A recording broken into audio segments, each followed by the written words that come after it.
All right, we're joined with Billie Sky Rudd, and rap artist, 6 albums.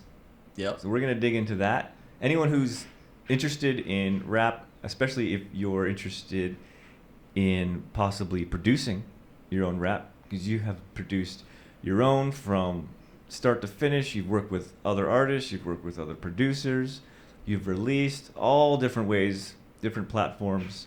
Last thing you gave me was a little USB card, looked like a business card. That was a USB drive, which was super cool. So that's 7. I forgot about that one. 7. Yeah.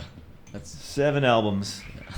And you recently started driving trucks, and that inspired us to look at some of these issues with truck driving, and more importantly, produce a movie for truck drivers. So we're going to talk about that, how we're both co-producing, basically co-directing. You're starring in it.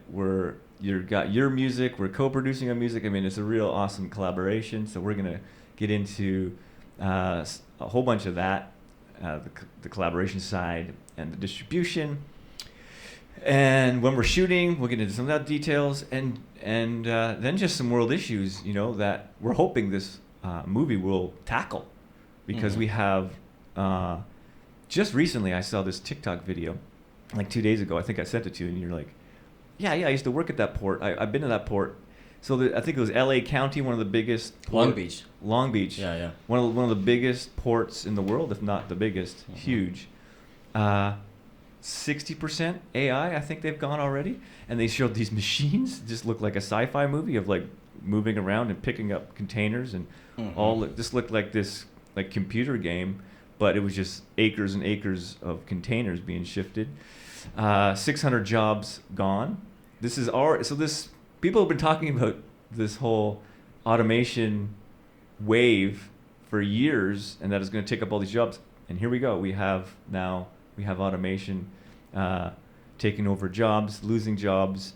So a whole bunch of things are going on with the truck driving side in the technology. And how many people are driving trucks? I think it's like you gave me some number of how many truck drivers there are in America. Well, I know there's 100,000 missing jobs available. So they're actually looking for truck drivers. Yeah.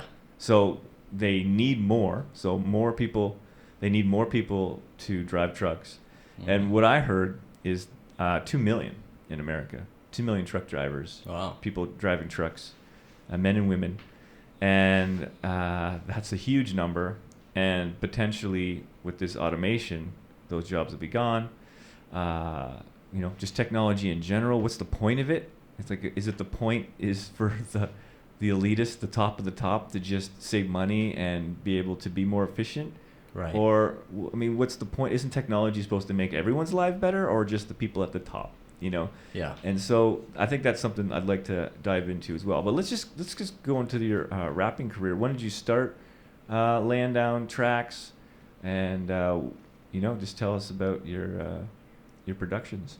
Yeah, man. I was always a fan of music growing up, and it was something that was kind of something that captivated and inspired me, and always looked up to these rap and rock stars, and was singing Sublime, Tool, Red Hot Chili Peppers, and then that was the rock side, and then I had the rap influence, like Ludacris and Zero. He's an underground Houston, Texas rapper, big influence on me.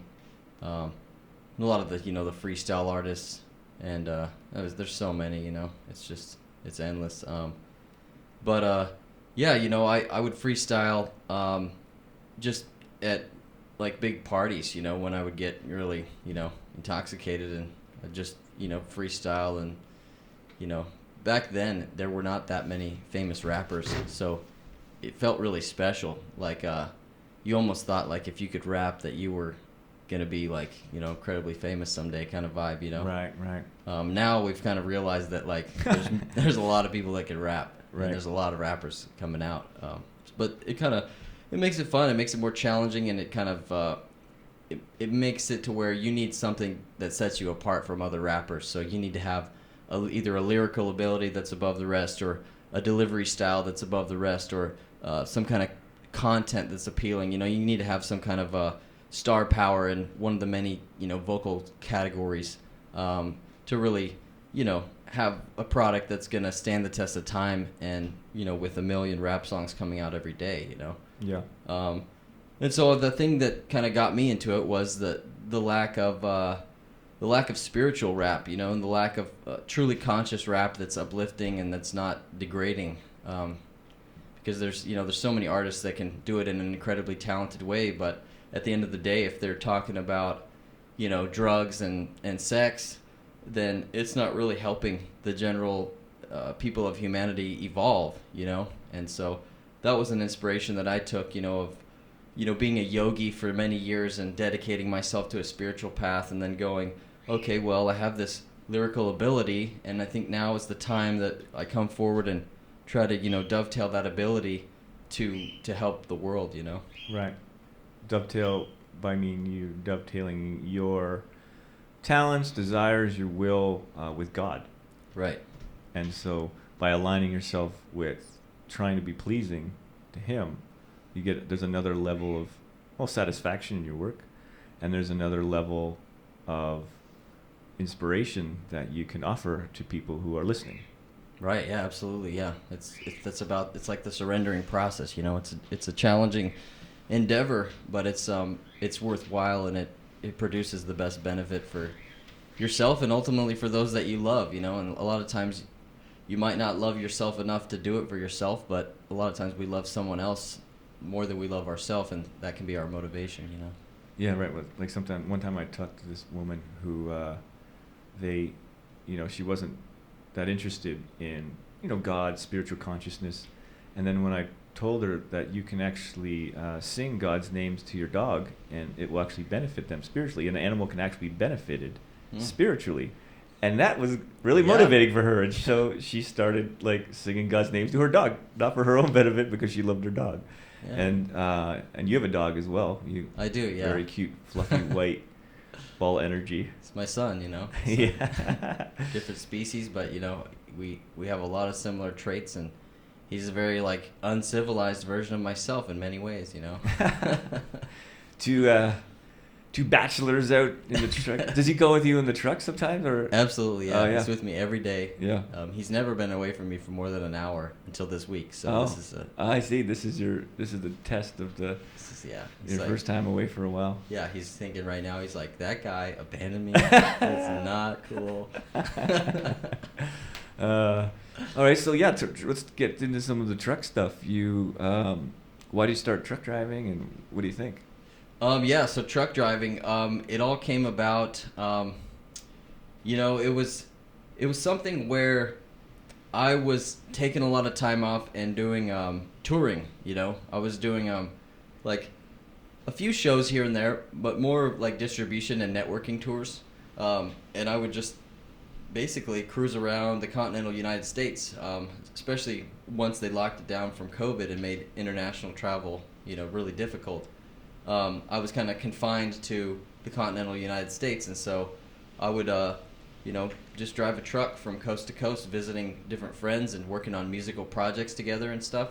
And I just found I'm just at ease behind the wheel, and I have an ability to drive for long extended hours, combat fatigue, combat the hypnosis, the things that take place that make it difficult for people to drive long distances. So I have a natural tendency for that type of engagement. And so I was just thinking, well, I'm spending all this dang money while I'm driving. What if I was, like, getting paid to do this? Because I'm doing all this extra work and going here and there. Like, what if I was dropping off delivery loads while I was doing the same thing? It would be much more, make a lot more logical sense, and it would help sustain me. So I kind of had it on my radar that, and I started looking at them as money trucks, you know, because, like, my truck is a liability. I'm losing money as I'm driving down the highway paying gas, but all these semi trucks are driving by, they're making money, so it's like a money truck. So I was like, man, I gotta get in the money truck somehow. Right. You know. Right. Turn my gas into dollars instead of debt. Yeah. And then you got your license. You went through the process of that and all that kind of stuff. I did. Yeah, I dug in San Marcos, Texas, where I went to college. I have an affinity for that town, and I love that town. There's a beautiful river where you can go swim every day, and it's got a really good vibe. Good people coming out there that are into meditation and open to discussions and stuff. And so I was just bunkered down there for a summer. It was towards the end of COVID, and just trying to just save money, let the time pass, let things open up, and thought this was the perfect opportunity to go ahead and grab my CDL. And so someone who's out there who's maybe thinking of truck driving and they don't really know what it takes to get into it, how many hours, how much money, what does it take to actually get your CDL? Yeah, so it varies area to area. Like it's an industry where, just like anything, there's people trying to make money off of you. So you have a range of different schools that you could attend, and prices and tuitions. And I've heard many places in New York and Chicago that are charging $10,000 and up per student. The one I did was one of the better schools in Texas, and it's always good, I find, when you're investing in education, to find a quality one, because it's going to make your life a lot easier. And I'll explain like a difference between my school and the low end school, which, if you don't have much money, you want to try to do it on the cheap, like our friend Radhakunda Das. There are schools that can do it, I think, at the bottom end, like for $2,000 or $2,500. Mine was $6,000, and I got a loan, so I'm paying it back month to month. But I feel happy with the way I did it because I got to swim in the river every day. I got really high quality instructors and teachers that were on top. My instructors, one of them was an ex-military, an ex-Marine. One of them was an ex-cop. One of them was an ex-convict. And so these guys were like, not messing around. They were like, no BS. Like, you better stay on top of your crap. And if you're too scared to drive, then they had that masculine vibe that really inspired you to want to get it done and want to drive. Because I was a little apprehensive at first. Like, this is a massive vehicle, 53 feet long. If I screw up, I'm gonna destroy property. I'm gonna there's just a lot that could go wrong.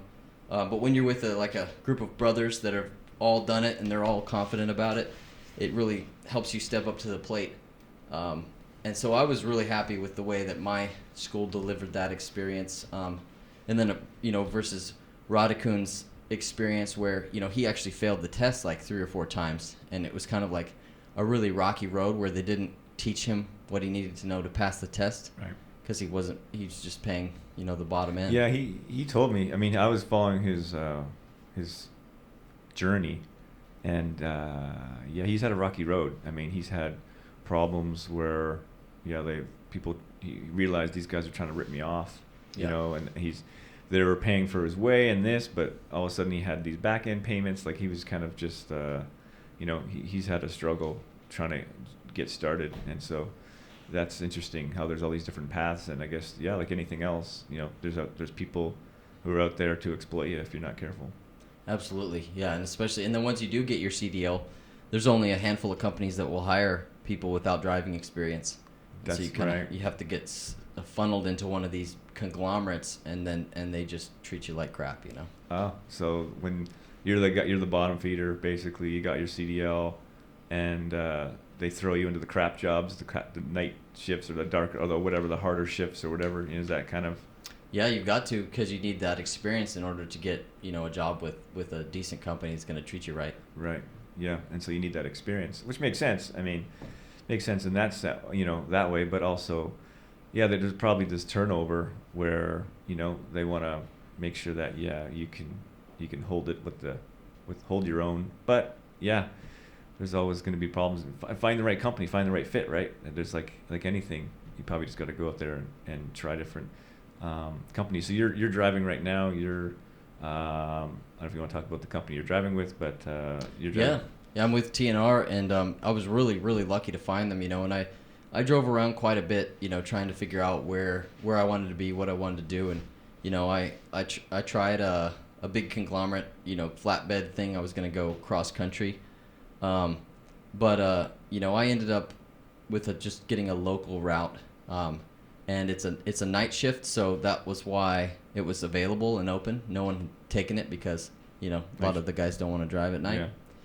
And it's only 3 days a week, which for me is perfect. That's what I wanted, you know. I didn't want to work 70 hours a week driving, you know. Yeah, I can't imagine 70 hours a week. Guys are doing 70 hours. That's the legal max, and you know, so people are maxing it out. Yeah, they kind of expect you to drive the max. It's kind of weird, you know. Oh, the companies really expect you to push it. Yeah, so there's like legal parameters, you know, like within a 14-hour period, you can only drive 11 hours out of that 14, and then after 8 hours, you have to take a 30-minute break, and then you have to have a 10-hour reset, you know. So this is like the requirements that you can't go over, and they expect you to stick to that. Like they don't want you 10-hour reset, so you can't drive for those 10 hours. Is that? Yeah, so you got to have 7 hours in the sleeper berth, and then 3 hours of doing whatever, playing around or. So you have to be in your cab sleeping for 7 hours. Yep. And you have to log your time and sleeping. You have to log everything. Yep. Like sawing logs, you know, like that's the thing with like Z's, right? You're like you gotta log your logs, sawing logs. Is that what you have to do? You gotta basically like. Well, there's an electronic logbook, but if that one goes down, you do have to have a physical copy as well. But so you'll just push the button, you know, like I'm driving right now. You'll click that you're driving. Then when you stop driving, you'll click. So you're punching in, you're punching out like everything you're doing except for those. Yeah. You do, so you have 3 hours that you can do what you want, essentially. Right. But other than that, those 21 hours, you're accountable. Yeah. For 70 hours straight. So is that 7 days a week basically? Are people doing 7 days a week? I mean, people are just going. There is also I believe it's a 24-hour reset that you have to do like every 8 days or something. Every 8 days, so you can't go. Oh, can't just keep go. Yeah, so they do have to give you a little break here and there. But I mean, for myself, like just thinking about it, like having to take, you know, because I like working, but you know, I like taking longer breaks than 30 minutes. Oh yeah. I mean, I'd drive for like 4 hours. If I was going to do it, I'd drive for 4 hours. I'd want to take a couple hour break. You know, I'd want to go take a workout, go for a run, get back in the truck. Yeah. You can't do that, right? Not with most of these companies. No, unless you'd have to become an owner operator. I see. So if you have your own truck, then of course you can. I see. But if you're on these guys' trucks, then you're on those guys' rules, and you have to follow that type of. Yeah. Otherwise, they're gonna be like, "Well, why are you late? You know what's the deal? What's your problem, man?" Yeah, because I guess they have deadlines to meet, and so if you follow the system, then technically you should be getting at that destination at that time. Mm-hmm. And so you're locked in. You're locked in, yeah. I mean, and for 8 days straight, you're locked in, essentially. If they push you for the 8 days or whatever, 7 days. Yeah, and you can, you know, if stuff comes up on the road, like there's delays and everything and stuff like that, it's totally fine. You know, they're totally understanding, admissible, because that's for what traffic happens. stuff. Yeah, traffic stuff or weather conditions, etc. But if it's like I needed to stop and take a hot tub and go swimming for 3 hours, it's gonna be like, hey man, we're gonna talk to you about that. Don't do that. Right. Yeah, you're not able to kind of do. Yeah, which I mean that's tough. I mean I've been preparing for this movie that we're working on, and I've been watching trucker documentaries. I saw a really good one, and that's the things you just described was the first time I heard it was in this documentary, parts of it. And I was just really surprised, you know, with the logbook and that they're just like on top of everything you're doing. And that seems to be definitely a kind of a contentious point with truck drivers. Yeah, and it's something that, you know, was kind of put in place to protect exploitation of truck drivers, to make sure that they're not pushed beyond that. Yeah. But at the same time, it's kind of something that is now held to as a standard that you need to reach. Like, I see. So now you need to do 70 hours a week because you're not allowed to go beyond that. I mean, that's crazy, 70 hours. Yeah. I mean, most people are doing 40-hour work week. It's almost double. Yeah. And I mean, for me, like I do a computer job. I do a lot of computer work. And, you know, for computer work, you know, I mean, I'm trying to get up every couple hours. I'm going for runs a lot. I mean, it's physically on the body, sitting in a position, you know. And I have a tough time with computer work, but I have an even tougher time with driving. Like after I drive an hour, I'm feeling it, you know. Like yeah, there's tension there. I mean, you're in a stressful position. Yeah, you know, in these semi trucks, the seats are constantly bouncing like this, so it's even worse. My back's screwed up right now. Yeah, I hear about a lot of back issues with truck drivers. Yeah, 'cause you're 70 hours. just jiggling like this all day, you know. I see. Really? You start just hunching over to kind of like, you know, compress some of the jiggle, you know, absorb some of the shock, you know. Oh my God! Wow. In 70 hours. So, and you're expected basically. I mean, like you said, there's so that's something we wanted to address in the movie, because to me, the whole idea of truck driving, a lot of appeal was like the open road, and you're not your own boss in a sense, where you're in the cab by yourself. That's kind of appealing to me. I could like listen to my podcasts or music, or even possibly create content. I've seen guys creating content in their cabs, and oh yeah, and you'd be making massive dough too. I mean, those owner operators, they make like, the average is 130 an hour. So I mean, that I guess that's really what I was thinking, that the owner operator side. But to get there, of course, you have to buy your own truck, and these are not cheap machines, right? Yeah, you got to buy your own truck. Then you gotta get permits. You've got to get registered with the DOT, get a tag, and then for every single state that you're going to be traveling across, you're going to have to get an individual number or permit. I see. Wow. So 51 essentially, kind of thing. Yeah, if you're going to do all the states, you're going to have to get all the permits. You're driving around. And then insurance and what's it cost for a big rig? I mean, for something that's decent. I mean, are we talking like $500,000? Are we talking 200,000? I think you could probably get something for $100,000. $100,000. Yeah. Oh, okay. So that's not too bad.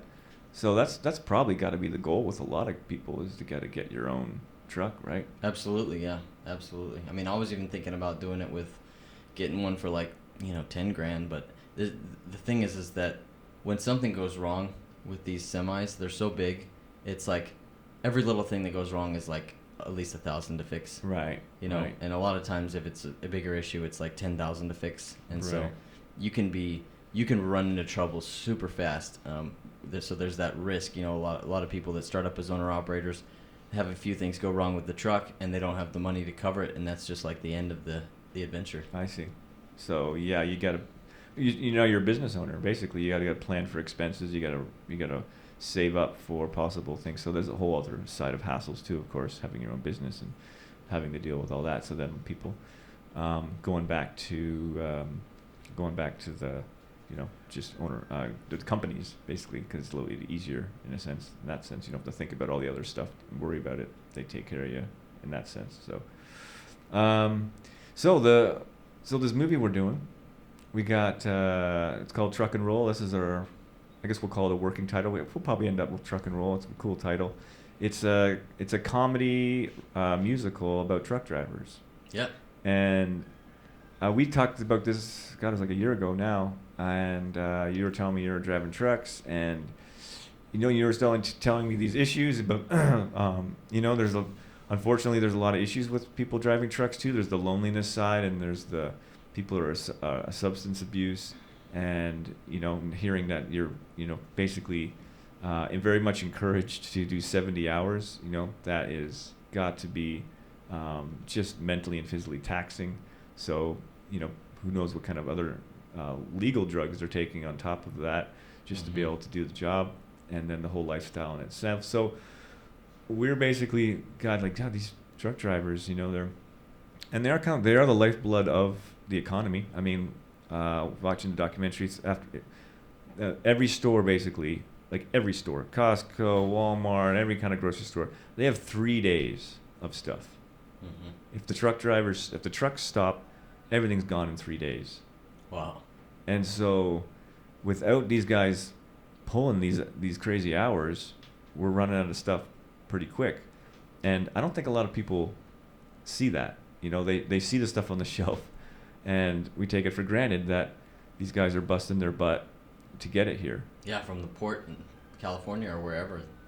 And then the port that's turning turning into automation. And then another big thing, huge eye opener for me, was the Canadian convoy, where you had these truck drivers protesting, and how successful it was in bringing the country under their control. I mean, they had control of this country, and also how the truck drivers were so united, and so how quickly everyone and how so many people were supporting the truck drivers who recognized more and more. I mean, it was just a massive movement, and to me, that was the turning point in the lockdowns and the vaccines. I mean, after that, all these things started happening. Countries started opening things up, and it was because they saw how really the people have the power, and if we want to shut things down, we can shut things down. And Canada, they shut things down. They shut down the government, and it was a brilliant protest because it was in the middle of winter. Canada's, crazy cold middle of the winter. So you got these guys just comfy in the middle of Ottawa, which is the capital city of Canada, and they're comfy because they're in their trucks. They're in their trucks. Yeah. So they're all just like 50,000 trucks, just occupying the streets, and it's a legal protest. You're allowed to assemble peacefully, and that's what they're doing. And this is in the Canadian Constitution, like America. So they weren't doing anything illegal, and they all kind of made sure they weren't doing anything illegal.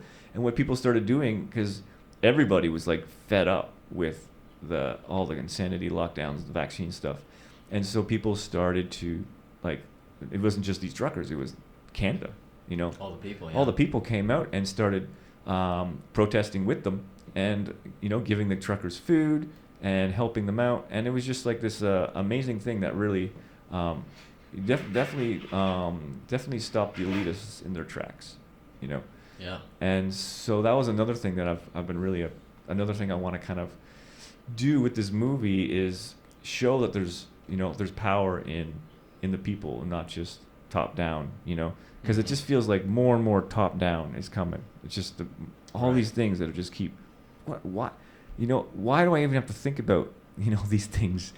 Why can't we live our lives? Why do we have to have this constantly top down of this is changing and this is what you got to do? And it's like, okay, we kind of accepted it with pandemic because no one's even been through a pandemic. Who knows? Okay, maybe this is what we're supposed to do, right? But now it just feels like they got a taste for squeezing the people and pushing the people around, and they don't want to let it go. It feels still like we're in a pandemic in a lot of ways with all the stuff they're pushing on us. Oh yeah, I mean they're gearing up for another one for sure. They're just they gotta let us breathe for a while because like you said, like it was so insane that people were starting to protest and stuff like that, and then what did they do? They froze their bank accounts, right? Oh yeah, so that was what, to me, that's what was I'm talking about the elitists here. Why am I talking about them? Is because of the truckers. I had no idea that there was this top down. I mean, I know about governments obviously and all these things, but I never really focused on it. But what happened with the truckers is Trudeau ordered the Canadian military to break up the protests, which is illegal. You can't use the military as your own police force against people that are peacefully protesting. This is a legal, peaceful protest. They can do this. And so he was way overreaching.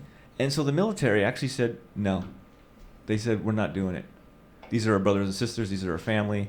We actually agree with them that there's lockdown and these vaccines. And then the Canadian military said no. And so what Trudeau did was he declared martial law, which was illegal. He was supposed to have signatures from another Congress. And what he did is he shut down the parliament and said it was shut down because of COVID. And then he just signed it himself. So again, he basically tyrannical stuff. He took over the government, and so that was insane. And then the military was like, nah, we're not. You're kind of nuts, man. And then so he called up his globalist buddies and called in the UN military.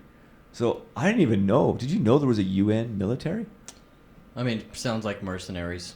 They just hire whatever countries. It was like they had UN uniforms. So it was a UN, and they brought in all these people from different countries, and you could see that people took video footage of this Canadian airport in Ottawa, and it had like 10 huge planes that could like have trucks and not just for like people. It was like military airplanes with UN on it, and that's how people knew this is a UN operation. And the people were like talking to the people protesters are like talking to the guys with the masks and the thing and like, hey, what's going on, man? Are you cool, man? Leave that person alone or whatever.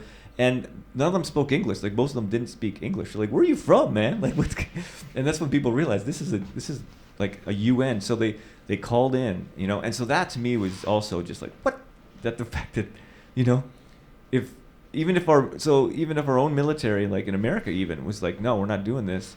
There's like a global military. This is the globalists can bring in. You could just put any uniform on mercenaries. I mean, you just hire a bunch of Slavs or, you know what I mean, Eastern European guys and put whatever you want on them. Because I mean, yeah, money, right? Money talks. It's just that's basically when people. That's when you think of military, you really have to think of money. I mean, people think of military. I think as like, well, it's a government thing where people do it and they volunteer and whatever. No, the more money you have, the more military power you have, the more power you have to buy weapons, to buy control, to buy people to can put them in suits, you know? Yep. And that's really what all wars are, is the person with the most money wins, and that's why the banks, they're able to, you know, cash in on both sides, you know? But, I mean, that's where the truckers come in, and that's where this movie comes in, where we want to point some of this stuff out, because there's definitely people we're talking about this like we know it, like we're, you know, but, you know, this is a new thing for me, and this is, you've been thinking about this for a while, but there's a lot of people out there that need to know about this stuff, that need to know that there's, you know, more, this top-down thing that's happening more and more, and we want to just inspire people to start consider things, you know, and also the stress of truck driving. We also want to touch on those issues as well. You know, we want to give some tools and different things that have helped you.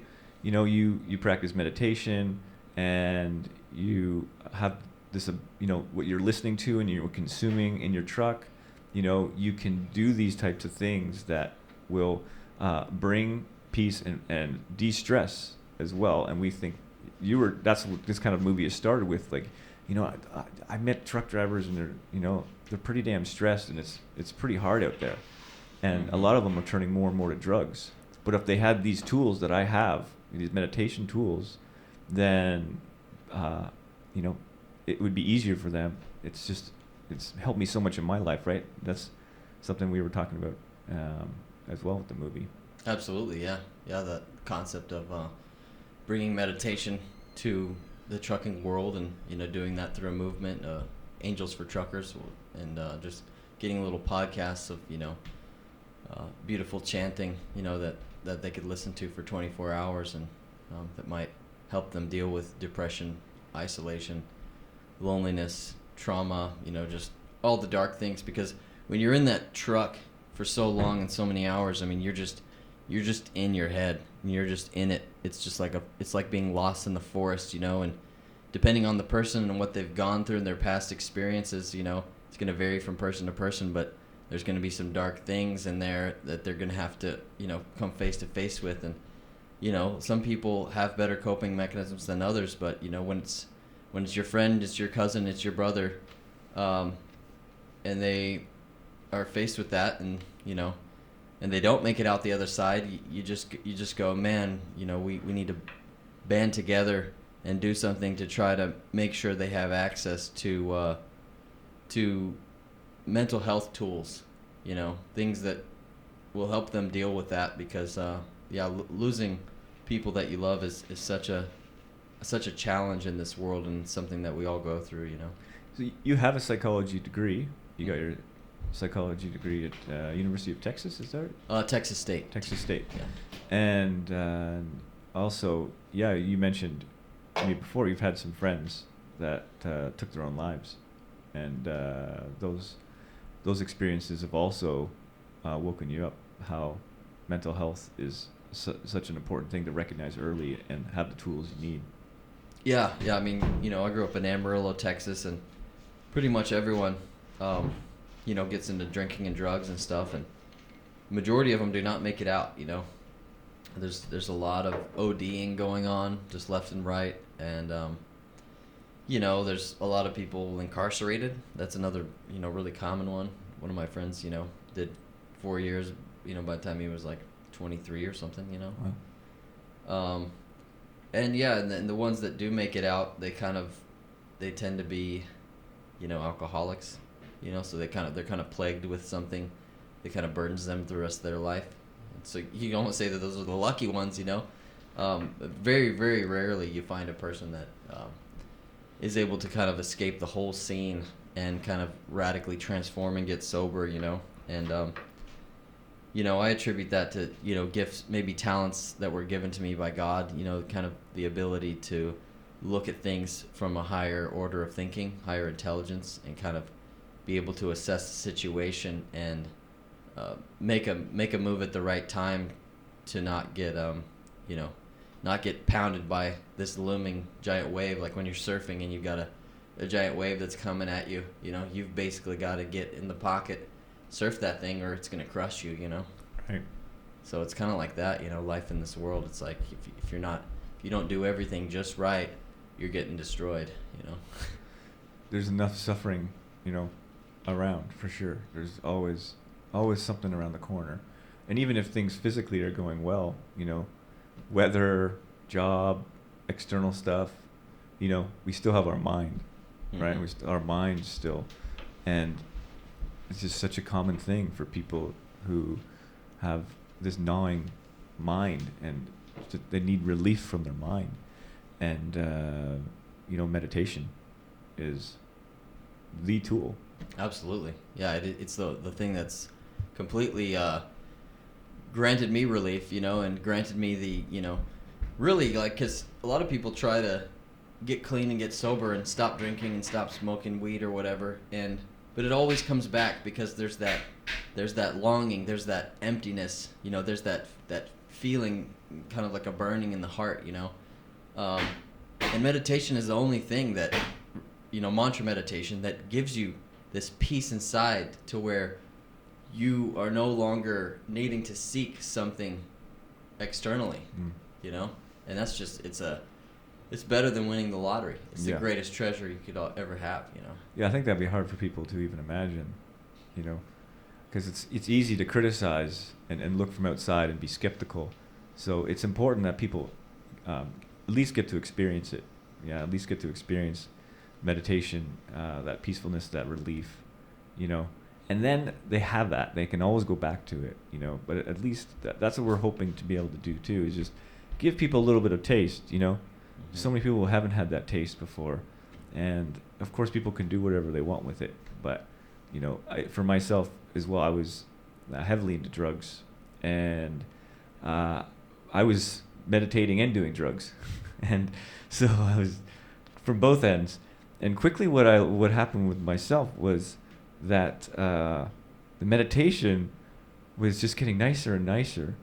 And then when I remember there was this point where I was practicing meditation, and I went out and like smoked with my buddies, and I came back and I was like, oh, I'm gonna go do some meditation again, and it was just like flat, like it wasn't as nearly, it was like gone, and I was just like, what am I doing?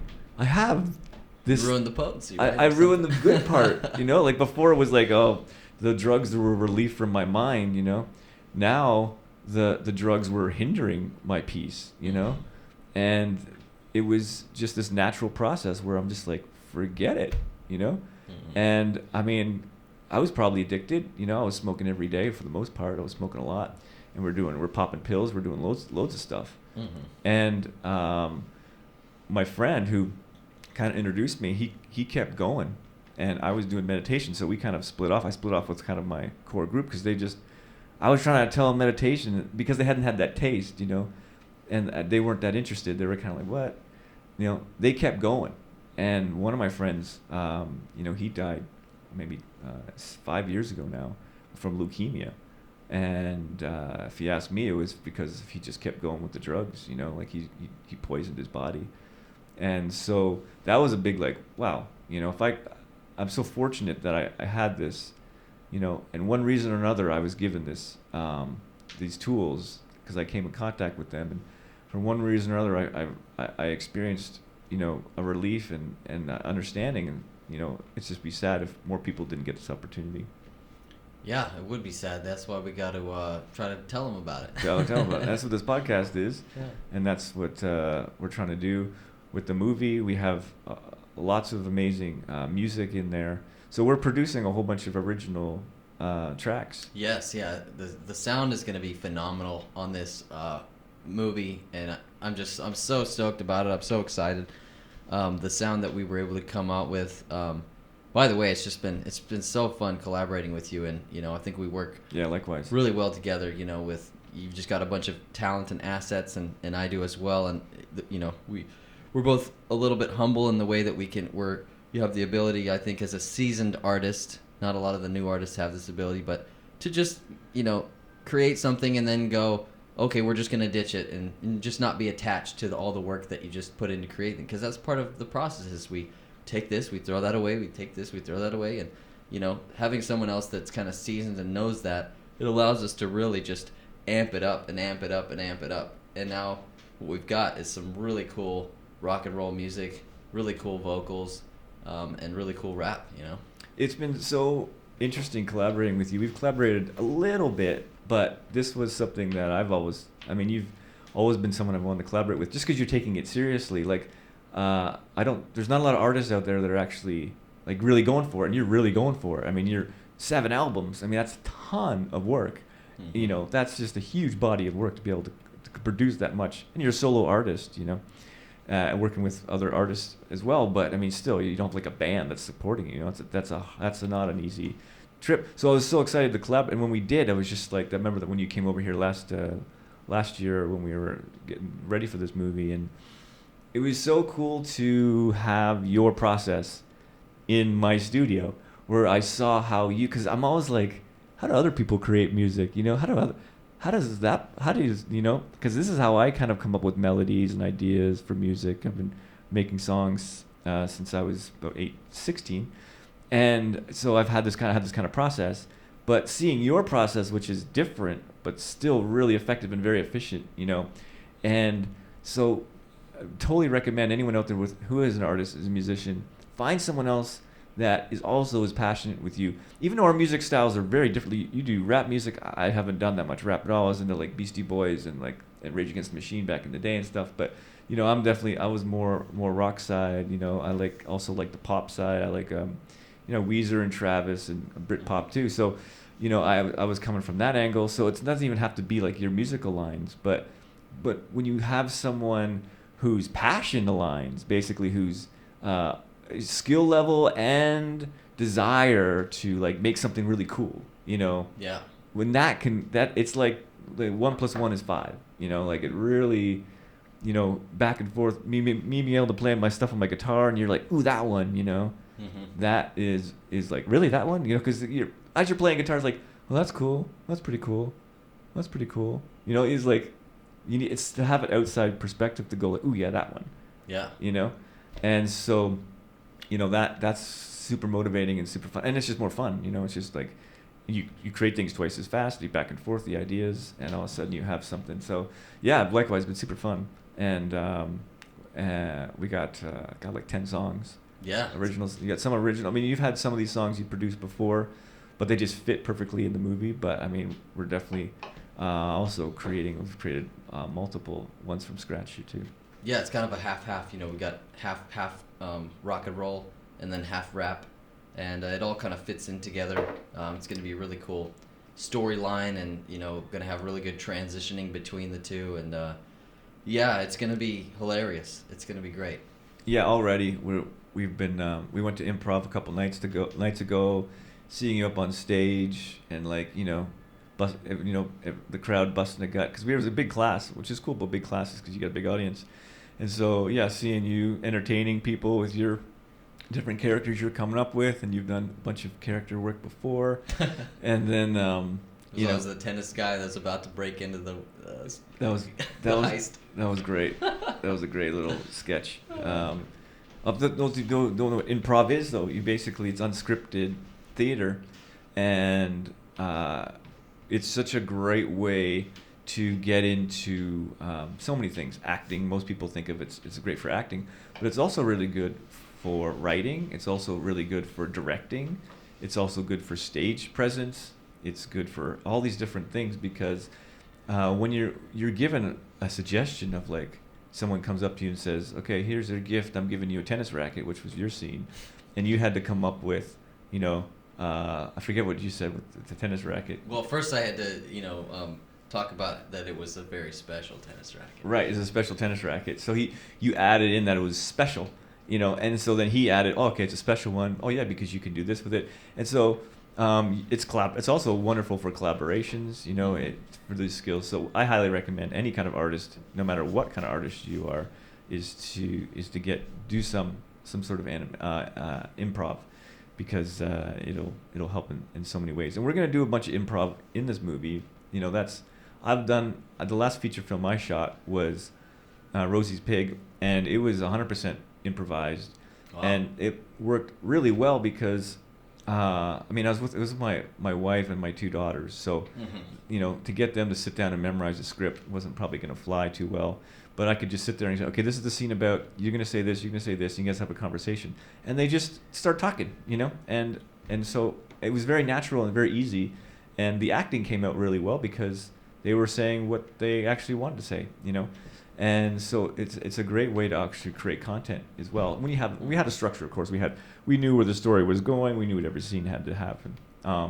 So we're going to have a bit of that because you get that spontaneity. But it's going to be a fun way to create. Yeah, I think that's the foundation, of what we've got going here, and that's one of the reasons why we work so well together, is because we both have this kind of tendency towards improv, but also I've found in my recent years of creating music, of trying a lot of different things, and from writing it all down and getting it all down and practicing it all and getting it all exactly like you want, and then the other spectrum would be just completely freestyling it off the top, off the dome. And I've done many tracks of both varieties, and then I've kind of found a middle ground where it's almost as if I write down a certain structure and certain points, and then use that, and then freestyle, using that to help control and concentrate my mind. And it just turns out really well, and you can do it very efficiently. And it seems like you're kind of on that same wavelength, and so I think that's a really great foundation here that we've got. Yeah, because it's interesting, improv, because when I was getting into improv, I put a lot of typed in improv on Instagram and YouTube, and the majority of stuff that came up with improv was rap. Right. I was like, God, I didn't know there's that much improv rap music being produced, and people are that into it, because I was thinking, oh, it'll just be about acting and theater, but it was so much. And it was yesterday we recorded a track, and I was just shocked how fast you came up with it. It was like, we need a new, because we had this song and it was going okay, and we kind of realized, we need, the beauty of rap is storytelling. That's really kind of what we loved about this idea of having a musical, because you're a rap artist, so that makes totally sense. We both have this musical side, but you're a rap artist, so to have rap music in a I haven't seen. Of course they have the Hamilton is kind of like a rap musical. That's there's a few, but it's such a great medium for storytelling. You just it's fun. It's a great fun way to listen to a story being told in a fun, creative way. And then you're working on this track, and I just kind of what about this beat? What if we did a rap song instead? And you're like, oh, okay, and you're like, let me try to come up with something. And so I thought, okay, well, that's going to be he's got to go out for a few hours and write something. But you're just sitting there in your chair, and you're like, okay, I got it, Yeah. And I was like, you're like, got it? Oh, okay. I'm scrambling to get my recording stuff ready. And then you just go in the other room and you just spit it out. It all rhymed, all just bounced, all these cool nuances to it. And there's a couple takes, and it was bang.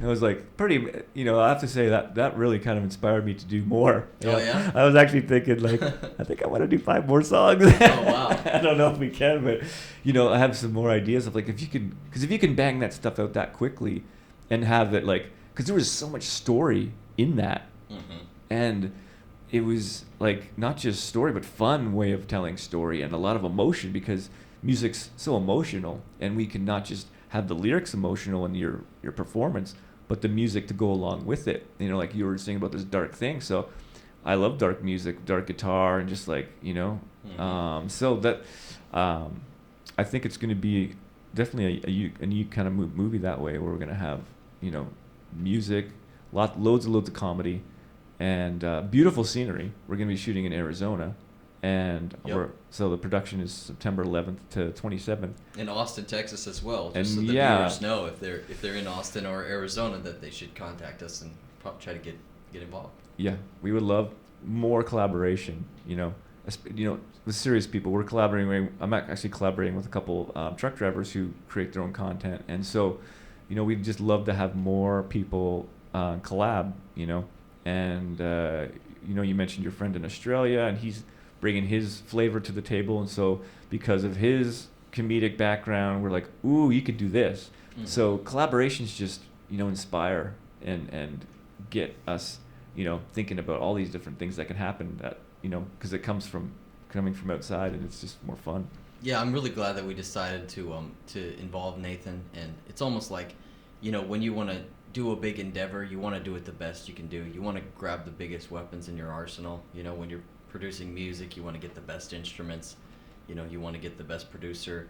You want to get the best takes. And Nathan is just so incredibly talented and so incredibly humble, and it's going to be such a powerhouse to add to this movie. Yeah. So I'm excited. Yeah, yeah. And you were talking to him last night, and he was like, "Come on, we had this idea because of him," and then he even thought, "Did I come up with that idea?" Yeah. Because we were thinking of it. We immediately when we thought of this character, we thought of him, and so maybe he was like, you talked to him before. But it's interesting. He's like, "Did I come up with that idea?" Because he actually, it was so geared towards him because he inspired even though he didn't know he had inspired. Yeah, like we're sitting here, we've been talking about him for days, but he's not been here. But we must somehow psychically have been tapped in, Sent them over there. So he's sitting there thinking about it while we're talking about it, And he's like, "Yeah, I could do this, and it was like really kind of right on par what we were thinking. And that's the AI side we're gonna dive into. There's more. You mentioned surveillance, which was amazing. I had no idea that, trucks are being there's this type of surveillance on the trucks, and it's just gonna be more and more. More and more surveillance I look at China and I see that as the goal for not me. I was like, wait a second. not the American people. Yeah. But for the people who control the people. China is the goal. It's like their poster child. You know what I mean? Of what they hope to be able to achieve in America. Yeah. It's just more and more. We're getting infiltrated by this type of stuff. Yeah, Joe Biden's pushing it all around. It's surveillance for your benefit. Right. Yeah. And there are children. Yeah, that's right. That's some crazy stuff when they talk about your children are our children. No, we're all in this together. No, and I'm the boss. Yeah, that's the message, right? Yeah. And that's what we're like. People are like, no, no thanks. No. I can. God's given me the ability to be a parent. Yeah. And we have that ability because it's given to us by God to know what to do with our kids. We don't need the government. We don't need them. Mm-mm. The government is not the parent. We don't need parenting from the government. It's an institution. It's a faceless, organization. It has nothing to do with anything. The parents have the ability to teach their kids and parent their kids. It's given to us, and they don't respect that. They don't appreciate it. They don't see it. They think that they need to step in. I think in some ways they sincerely think that they have to help us. We don't need it. And we need to be setting that message. And this is part of this movie too. We're setting this message of truck drivers are people, and they have the ability to make decisions and live how they want to live. To be able to force them to do 70 hours more or less. To surveillance them, to do all these different things, to beat them down, and more. They're just going to drive. Maybe that's why there's 100,000 truck drivers that, they just can't handle it. It's like the teachers, the same one with the teachers. There's so many amazing teachers are bailing on public school because they have standardized curriculum, which means what? We're going to tell you what to do because we know better.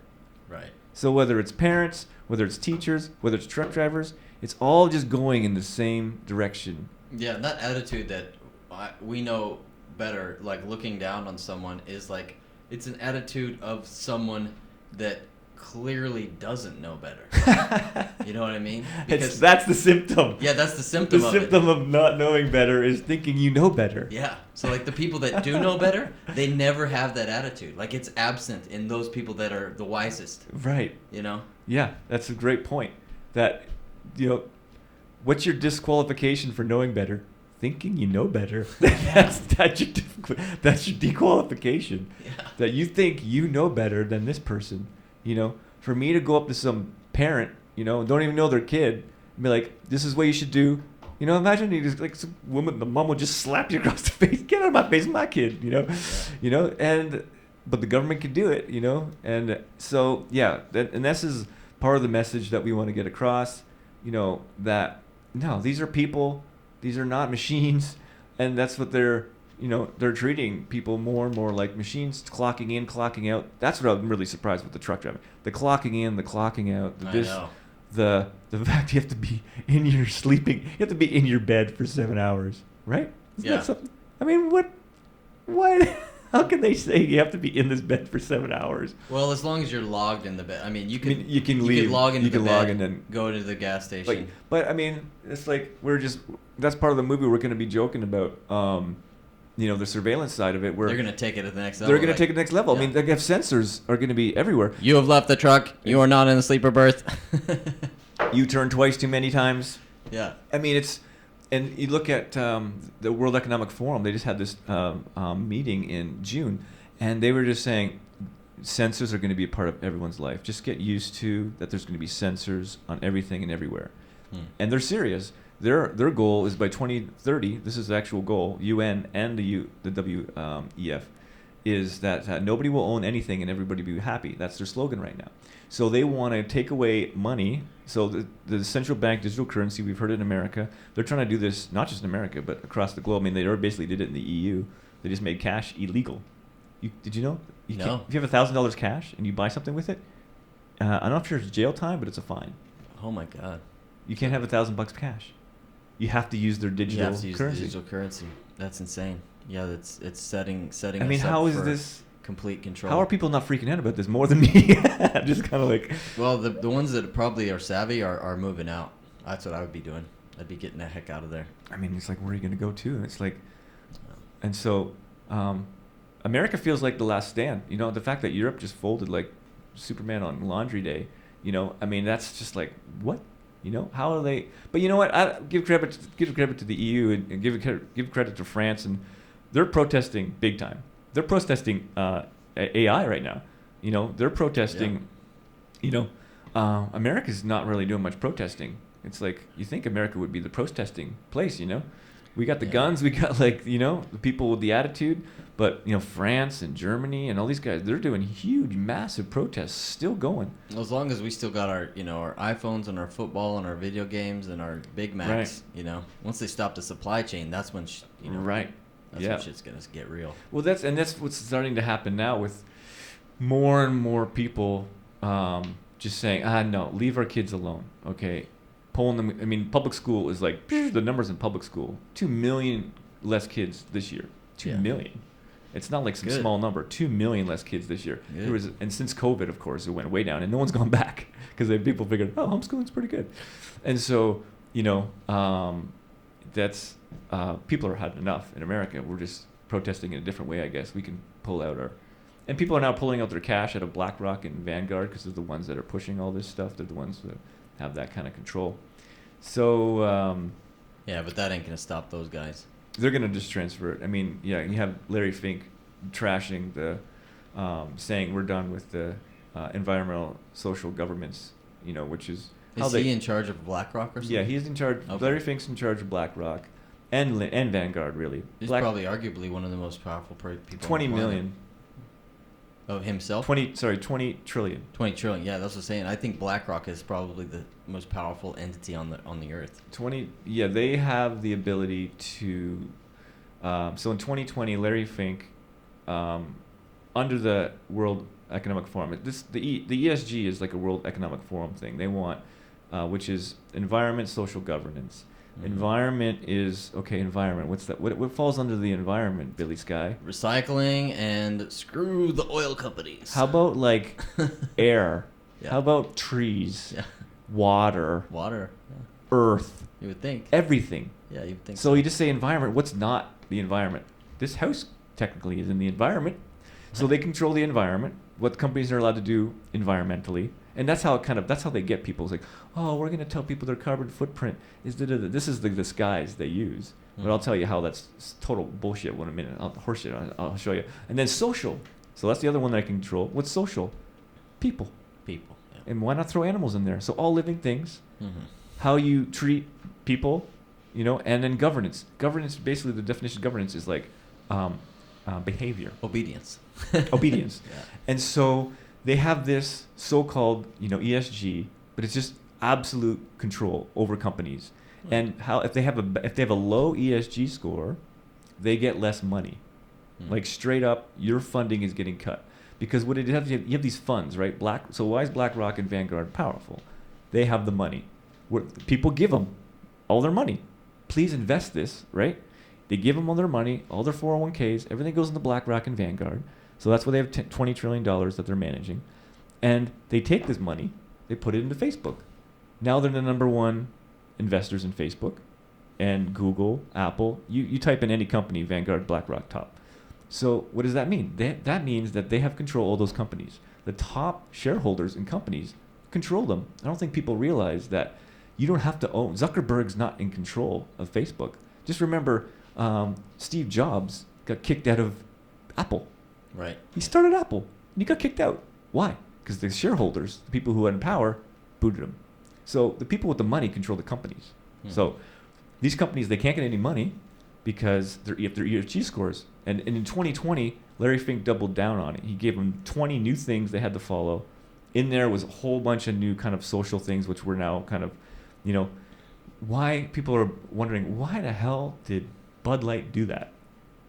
Right? They were trying to follow the ESG, yeah. People have to understand that's the ESG.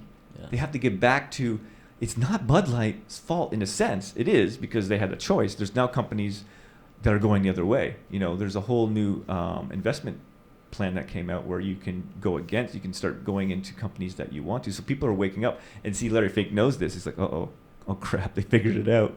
Because, Bud Light's stock down 37%. Yeah. And that doesn't just affect Bud Light.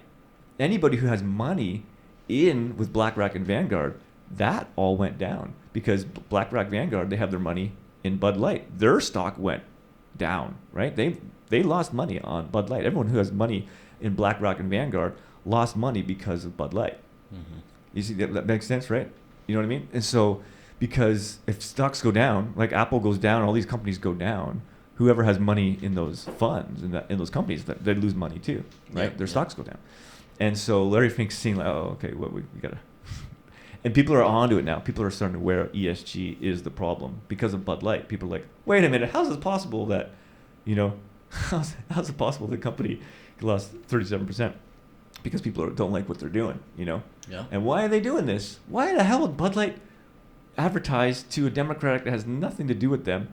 It's like dudes like you and me at a football game. That's their demographic like 90%. And they're like, hey guys, you could be a lady.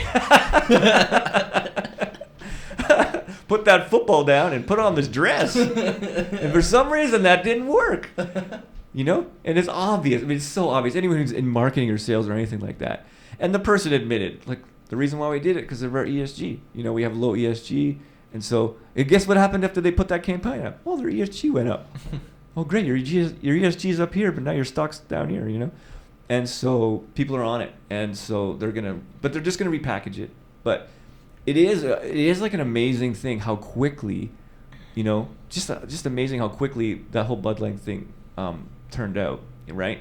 And how quickly people got onto it, how quickly people just shut it down. Mm-hmm. It wasn't like a year, it was like months. It was like a month of like, forget it, we're not buying Bud Light. Yeah, well, that's how beer drinkers are. They're always like, because every night you go down to the pub or whatever, and you think about which one am I going to buy tonight, and if there's a reason not to buy one, that's an easy draw, Yeah, and Apple All of a sudden, Apple does something crazy. All right. I mean, really, would going Samsung, would that really like destroy my life? No, be fine. I'd lose a few apps.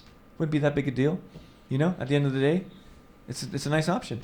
So it's like the people do have the power, you know. And another thing I don't think Larry Fink likes and all his guys, all the elite guys, is like, oh shit, they're gonna realize they have some power, you know, and that's something that I don't think they want to draw any more attention to either.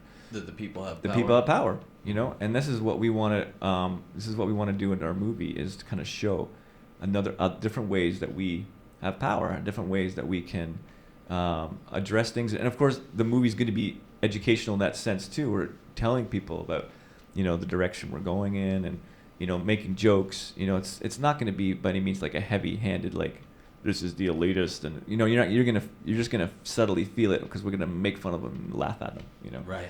And that's what we want. That's the point of the movie, is a comedy, is fun, is satire, is taking what things are happening now, and we barely have to exaggerate them. Right. And it's absolutely insane. Yeah. I mean, like, you know, like you said, there's gonna be sensors in these beds soon. I mean, why not? It's like $10 sensor. Hooks up to the rest of the sensors in the truck. They have sensors on the gas. They have sensors on the pedals. They have sensors. All these things that you said, that when during certain extreme movements, they record what's happening. Mm-hmm. Why don't they just record the whole time? Well, I mean, yeah, in China they are. China they are. You get a social the score. poster child. Yeah, depending on how good you are in public with, you know, your interactions with the mailman and the clerk at the grocery store and everything. Yeah. You get social score goes up or down. Yeah. So the ESGs were probably started in China, and they're like, well, we can't roll it out to Americans because, you know, they got guns and stuff and they're going to protest. So, let's just do it to the companies. And so people, you know, we control the companies and they control the people. And it's like, you know, good filter, you know. Yeah, the Second Amendment is such a problem for the oligarchy, because it's like the thing that's kind of getting in the way from them controlling all of the American people. Yeah. You know, it's like... That's why they don't teach it in public school. Got a bunch of humans, and we've got control over them, but they've guns. Yeah. We don't really have control over them. Right. Yeah. They got a lot, too. A lot of guns. But they've been free for like 50 years, and now here we're trying to like just destroy their freedom in a matter of, you know, 5 years. Yeah. And it's not going to happen. I mean, people, of course, the main argument is the shootings. I think the shootings, you know, I don't know. I mean, these kids are not healthy. They're whacked out, you know. A lot of them are on drugs. A lot of them are on these medications, you know.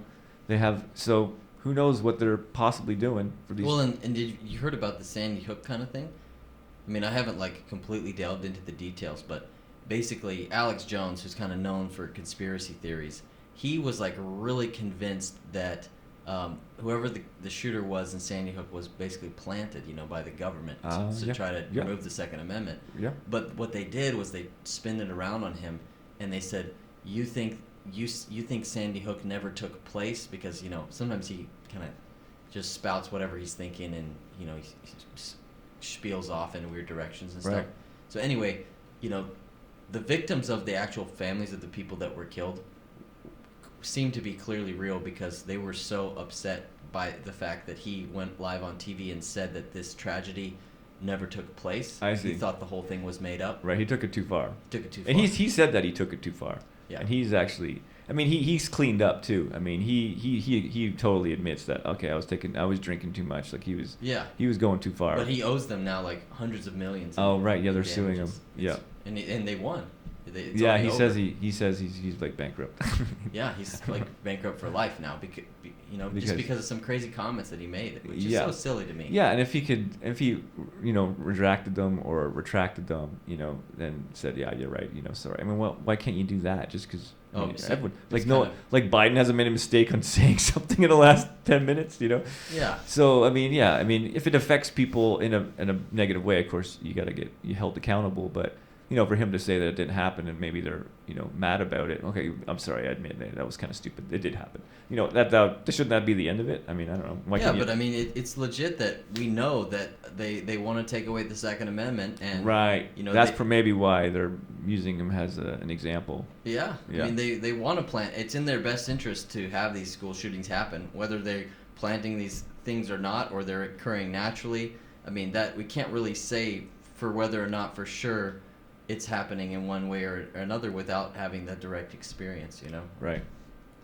And because you were at the Capitol January 6th.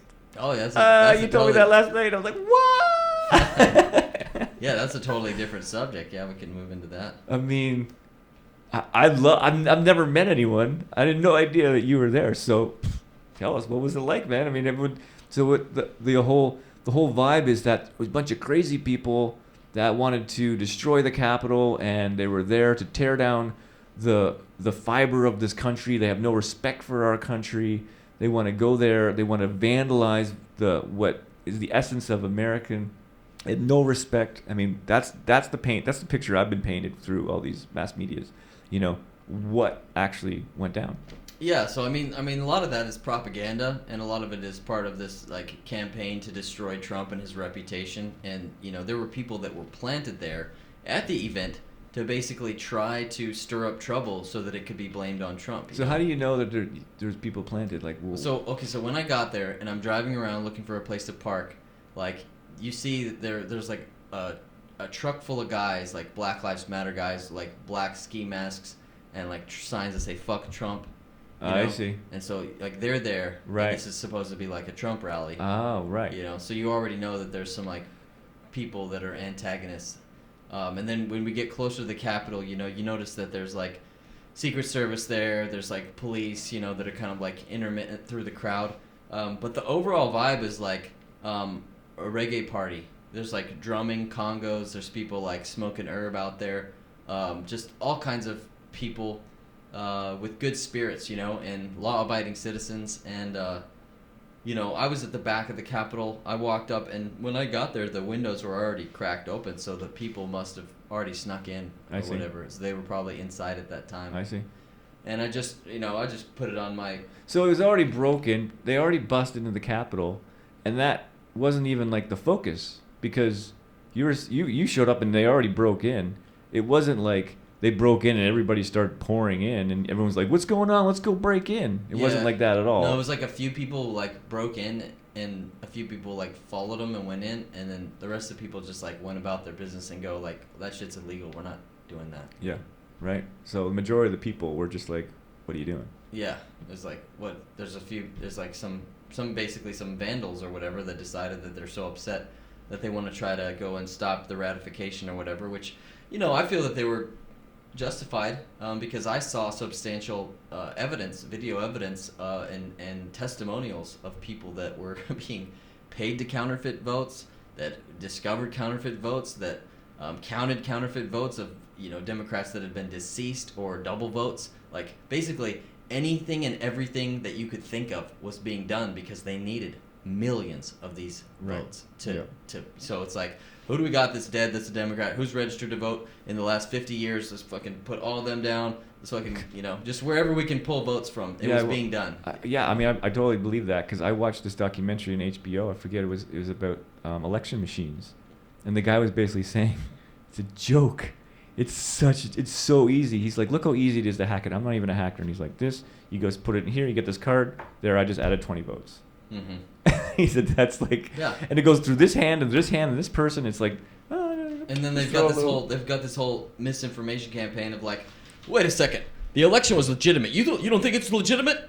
Let's talk about it. It's legitimate. Look at this fact. It's legitimate. It is. Don't say it's not legitimate. It's legitimate. You know, they've got to push that. Then they spend millions of dollars pushing that because that's important cover up. You know what I mean? Yeah, and it's like people don't know how stupid it is.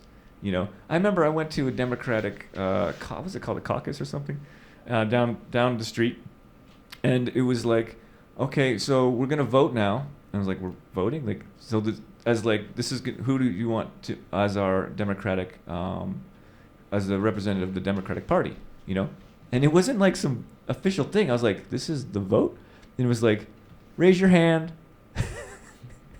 Okay, oh, did you put your hand? Oh, sorry. Did I get this side of the room? I mean, it was like, what? This is how we're deciding who's going to be the Democratic nominee? Because we went there to support a different candidate. That's why we went there. And I was like, this is like, how is this in any way like official. Like it just was like, and the kids in the playground trying to figure out who's going to be on each other's baseball team. There was nothing. It was so ridiculous. That's how it goes on the local level, But this is still like who's going to be the Democratic nominee. This is a vote. I mean, whoever got like the votes. I mean, this is going to be the Democratic nominee. This is still like an important vote. It was just like I was gobsmacked how crazy and stupid it was. I'm like, this is our democracy. Like this is. Was that real? Like I was asking my wife, like this is how they actually do it. Yeah, it's a joke. It's an absolute joke. And for good reason. They have no intention of making it not a joke because who's it benefit? The people who have control over it, It's absolutely insane. And so, for them to say 100%, we've never had any problem with any election ever. Why would you even think that we had a problem? There's something wrong with you for thinking that. And it was an HBO documentary made by a Democrat, and he was just basically, this is the machine. It's like, and he found a whole warehouse full of voting machines that they rent out during it's just like I could come in here, this unlocked warehouse, and just add whatever I wanted to these. Yeah, technology's like incredibly crazy with back doors and stuff. Like like an app, like a voting app where it's like, okay, I developed this app, so I have a back door into this app. Yeah. I can look at all the data in this app and manipulate it any way I choose. And then I go, no one can do that. And then that's it. And you just have to take my word. And people are so like new to technology, especially the older generation, that they're like, it's he said it's foolproof. We got an expert testifying that it's foolproof, and that's the end of it. Yeah, he's the expert. So why is he expert? He said he's the expert. Remember Buttigieg? He got in trouble. That's why I think he left the last campaign, because he was like he had all these shares in these companies that were part of like voting machines and voters. He was like part of it. He was like somehow linked. I forget what it was, but somehow Buttigieg was like, what? Why is this company that counts votes like, campaigning with Buttigieg? I was like, anyway. So, but yeah, you were there January 6th, and it was peaceful, and as people broke in, and no one really cared. It wasn't like people were there to break in. People were there just to protest and connect with each other and support each other. And it was just this small, and of course now all the footage that's come out, which is insane, which is like the government police were obviously told, let them in, let them go wherever they want. They had that guy, the famous guy with the horns and the blue face. Yeah. They were escorting him through the building. Well, that was the thing. The police that were there, they were like, everyone kind of knew that the election was stolen, including the police, and they were kind of like, fuck this is bullshit. And I see. They were like on the side of the people. I see. So that could be it too, where they were. But I mean, still, even though they're side of the people, I mean, there must be someone for them to break into the building and just get to walk around. I mean, that doesn't seem like, even though, I mean, yes, the peaceful protest, but they just broke into the building you're supposed to be like guarding security wise. Right. I mean, and like escorting a few select people through the building to do more damage and to go into like these secret spots. Like, no, I don't buy it. Yeah, well, there was people walking. There's a front entrance and a back entrance. So I didn't really see what went on at the front. I believe the front was where they like escorted them in and through. The windows that were broken I saw were at the back. I see. But it almost seemed to me like some of the police there were hoping that something could happen, that a change could happen. It was like, what are we there to do? Can we stop the ratification? Is that even possible? Like, Is there going to be some kind of, because there was this kind of spirit of hope in the air that somehow the ratification could have been stopped. Right. Right. But I mean, it's just like, how would that have ever happened? And you mentioned to me in the car when we were driving something about the audience yelling at someone, Fed. Yeah, there was this guy, Ted something or other, that was like basically trying to incite the riot, and this was at the front. I just saw video footage of it, but he was saying like, we need to storm inside, we need to get inside the building, right? And everyone started shouting Fed, like that he was basically planted, yeah. Right.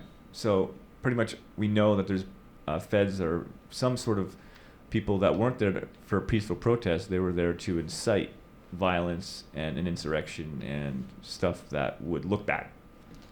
Yeah, I mean, I don't know whether he was just actually interested in protesting and or actually angry, or actually just getting paid to be there to kind of try and get the juices flowing, get the craziness going, because that's what they needed.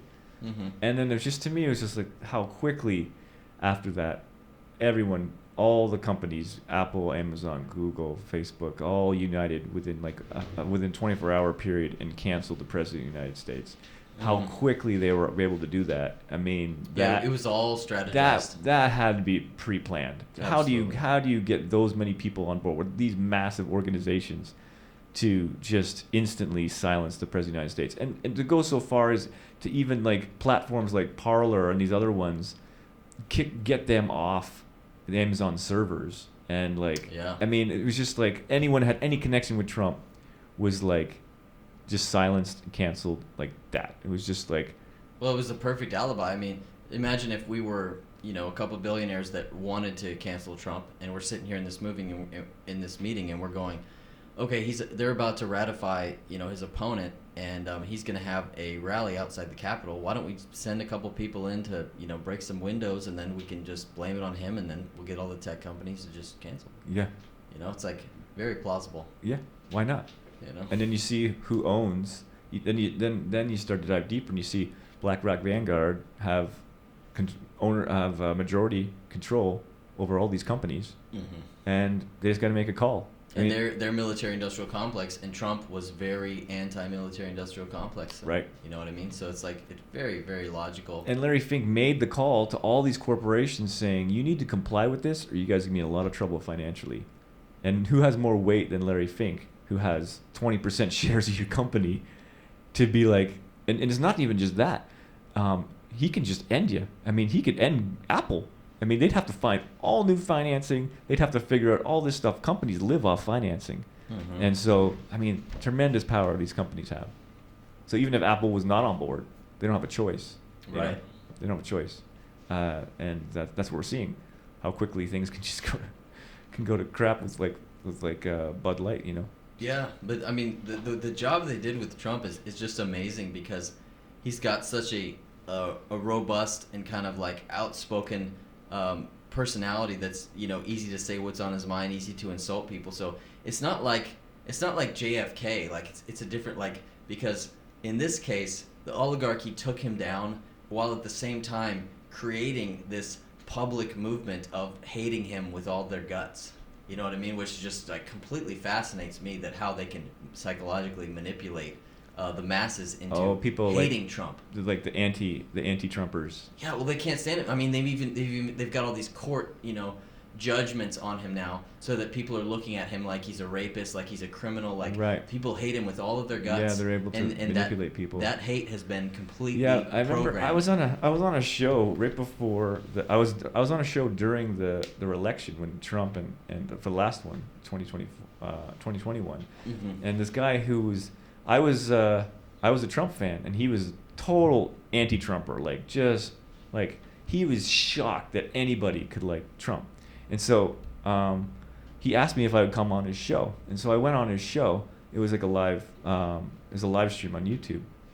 And he's like, oh, we have a Trumper here, trying to make fun of me, trying to figure out in some way. And so I wasn't like a hardcore Trump fan, but I was just like a hardcore anti-Biden, anti-Hillary fan, that's for sure. And so that was more of it.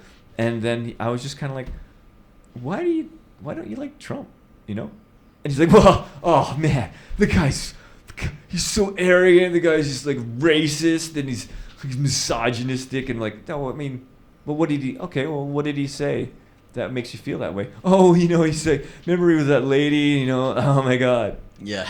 And like, and he's like, this is, how could you don't, and it was just like, look, seriously, I'm like kind of interested, like, why don't, nothing really. And you dive deep, it's more about him being susceptible to the propaganda box. I mean, like, how much television do you watch? Like, that's what we should start the question. Yeah, let's start the question. Let me see where, you have a CNN map? Okay, that's a good start, Oh, you read New York Post? Okay, Washington Post? That makes sense now. Yeah, and so that's less and less, right? These institutions have less and less power. And of course, Twitter now is with Elon. So there's definitely a shift. Okay, so here's the ESG thing. I was going to mention this before. One more thing on ESG. ESG is supposed to be for the environment. That's the big one. We got people like, yeah, ESG is so important because we're holding companies accountable for their carbon footprint, and climate change is going to be destroying the world. So it's so important. Okay, even that's true. Great. If that's really what they're saying, then why do oil companies have better ESG scores than Tesla? A company that has solar factories making electric cars. Why is Tesla's ESG score so insanely crappy that they can't get funding? Because they don't like Elon Musk. Gotcha. They're punishing Musk for buying Twitter and exposing how the DOJ was basically using Twitter as their own propaganda machine, silencing anybody who mentioned Hunter Biden's laptop. All the stuff that went through all the Twitter files exposed them. Yeah. And they are pissed at Elon, and so they're punishing him. So people have to see that is really what the ESG is for. It has nothing to do with environment and social government. They don't care. Yeah. And if you think I'm wrong, just look at the energy. There's all these energy companies. They're oil companies. They have huge ESG scores, getting huge funding. And then you have Tesla, electric car company with solar. It's supposed to be the poster child for stopping global warming, and he's just getting slammed, ESG wise. Right. So, anything else you want to kind of bring up?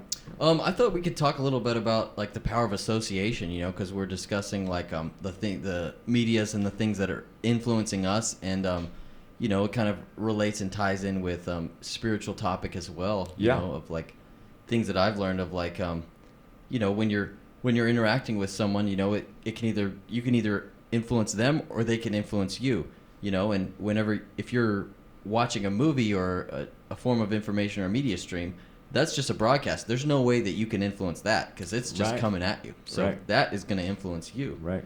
So we have to be careful about the sources of information that we lean to, and I think in this day and age, our parents and our older generation, we need to we're called to kind of try to re-educate them about, and for some it may not be possible, but to be able to break from the sources that were reliable in the past, like NPR, and realize that they're now corrupt and they're controlled by BlackRock and these corporations, and we have to find reliable independent sources that do not lean to either way. That way we can receive proper information, Right. And then the spiritual side of that association is that, the people that we associate with in our life is going to very much dictate what we look to and what we focus on and what we concentrate to. And if we have the fortune of connecting with people that are, let's say free from addiction of drugs and alcohol, or that are spiritually minded, those people are like, treasures that we should try to hold on to and spend more time with, because it's going to help us, whatever they're looking to and drawing their focus on, it's going to help us draw our focus to that as well. And that's going to be our great benefit, and that's going to, pave a path for us to have a better future, and that's going to help the world. Yeah, like we need protection from these influences, and recognizing, like you said, even though you may not know it, we're being influenced by so much information, so many people around us. Of course, our phones were just like, whoa. And so all that's coming in and influencing us. And if we don't have that solid foundation of understanding who we are, then we are more and more susceptible. It's like kids. Kids, they don't really know who they are. That's hard for them to understand. You can't really explain to a 5-year-old, you're actually not your physical body. You don't really need that toy. It's not really going to make you happy. That's not going to work with a 5-year-old. Give him a nice toy instead of the bag of nails, right? Just you got to distract them. And so he's thinking, I'm not the body. Who's this fucking guy? Just doesn't want me to have a toy. That's it, right? And so we need to understand more and more. If we don't understand who we are, we're going to be able to be manipulated. if we think we are our body, we are our senses, then whoever's controlling the objects of the senses are able to control us. And so we need to have that deeper understanding of that spiritual understanding of who we are. Aham Brahmasmi. Aham Brahmasmi. We're the essence, we're the spiritual essence in the body. We're not the soul. We don't have a soul. We are the soul. We are the person within this physical body. And if we can understand that we need spiritual food to be satisfied, of course we need physical food and water to feed this body and to be satisfied with the physical body, but we're spiritual beings, we need spiritual food. And if we don't have that understanding, if we don't even recognize it or are living that way, then whoever's controlling the objects of the senses, whoever's controlling, showing stuff to our mind, putting stuff into our consciousness, like you said, then we're going to be just dragged around by our senses and our tongue, our nose, our genitals, whatever we're going to be dragged around by our senses. And so it's that is our real protection from all the elitists. That's why elitists don't like spiritual life. They want to get rid of all. They want to separate church and state. Mm-hmm. But now we have a new church called the ESG, which is it's basically religion, because it has nothing. Basically, it's what they decide is right or wrong.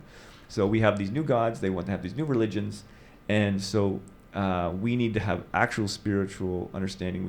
And you get that through Scripture. Through Scripture, Lord in your heart, and through a spiritual teacher, you can get this actual information, actual understanding. Otherwise, you're just a sitting duck. Absolutely, yeah, well said. I think we'll end it there, yeah? Yeah, that sounds great, man. Yeah, thanks so much for having me on. Again, my name's Billie Sky. I'm on Instagram, yogi.rapper. You can check out my music there. Putting out some good stuff this year, and we've got an amazing movie coming out. We're going to film it September in Arizona and a little bit in Texas, so get in contact with us. And yeah, thank you so much, man. Thanks, man. This is awesome.